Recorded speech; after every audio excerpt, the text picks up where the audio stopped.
Hi, I'm Dr. Ben Quist, and I'm here today to talk to you about one of the most important molecules your body produces that you might not have ever even heard about: nitric oxide. So why should you even care about nitric oxide? Not to be confused with nitrous oxide, which your dentist uses. Nitric oxide has wide-reaching effects on our health and well-being, and it's one of the most important molecules the human body produces. One of the main effects of nitric oxide when it's produced by the human body is that it dilates blood vessels. So who cares, right? If you know the name Viagra, which is a nitric oxide boosting drug, anybody that uses that drug can tell you that blood flow is pretty important. One indicator that you may be having some trouble producing adequate amounts of nitric oxide in your body is if you have elevated blood pressure. And since a staggering 50% or more of individuals past the age of 20 in the United States have elevated blood pressure, learning more about how to optimize NO's production in our bodies should be a priority. One of the first hallmarks of coronary artery disease or heart disease is declining production of NO. Nitric oxide is extremely important for the health of the linings of your arteries, of your heart, and throughout your entire body, which is one of the reasons that I'm so interested in it. Another interesting fact is that your brain has 20 times the concentration of NO as any other area of your body, which would indicate that it probably serves some pretty important functions up there in your noggin. So if you want to optimize your heart health, your brain health, your sexual function, your muscle pump, your athletic performance, you definitely need to have some strategies to boost your NO production. And you also want to make sure to learn the things that you should avoid that hamper your body's ability to produce this really, really important molecule. Before we get into the optimization strategies, let's talk a little bit about how the body actually produces NO. And there are three main pathways. The first one is one I like a lot, which is whenever we exercise or we use our muscles, it increases blood flow, which causes some shear on the inner lining of your arteries. That stimulates nitric oxide production naturally. Which makes sense, right? Because we're going to need more blood flow and we're going to need more vessel dilation to the areas that we're working. This is the mechanism that decreases the most as we age. The second way that we produce nitric oxide is through our nose and our mouth when we breathe. Every time you breathe in, primarily through your nose, nitric oxide is produced. The third pathway that our bodies use to produce NO is the oral digestive pathway.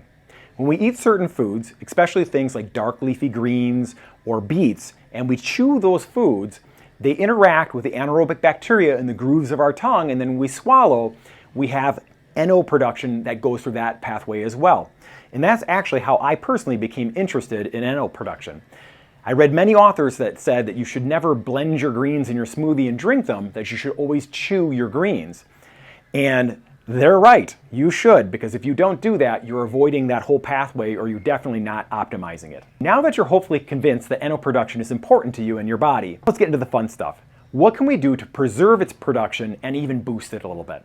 Here are some great strategies. Strategy number one is do not use harsh antiseptic, antibacterial mouthwashes. When you do that, you kill a lot of those anaerobic bacteria that live in the grooves of the tongue, and then they cannot interact with those vegetables that you need to eat for that oral digestive pathway of nitric oxide production to happen.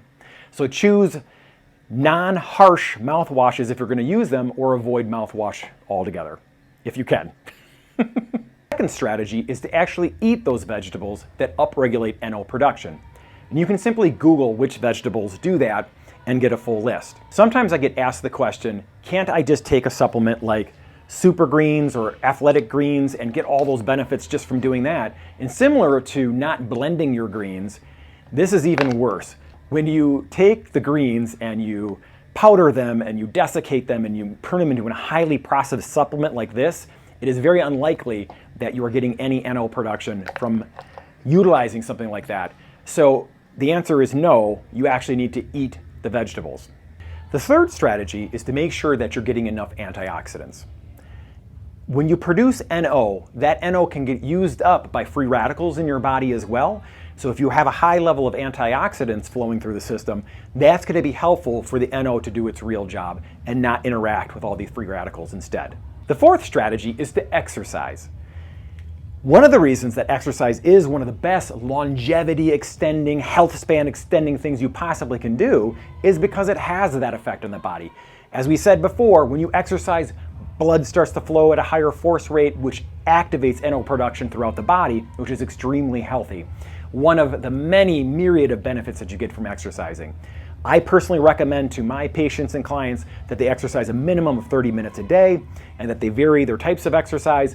But just remember that that is one of the most important things you can do to keep your body healthy. The fifth and final strategy is to not smoke. Smoking is one of the most detrimental things you can do for the linings of your arteries and many other things in the human body. And as we know, those linings of those arteries produce nitric oxide. So if you want to optimize it, smoking would be probably the worst possible thing you could do. Thanks for watching. Please like the video, please subscribe, and please comment below if there's anything else you'd like my team and I at Form and Fitness to address or talk about in the field of health and wellness.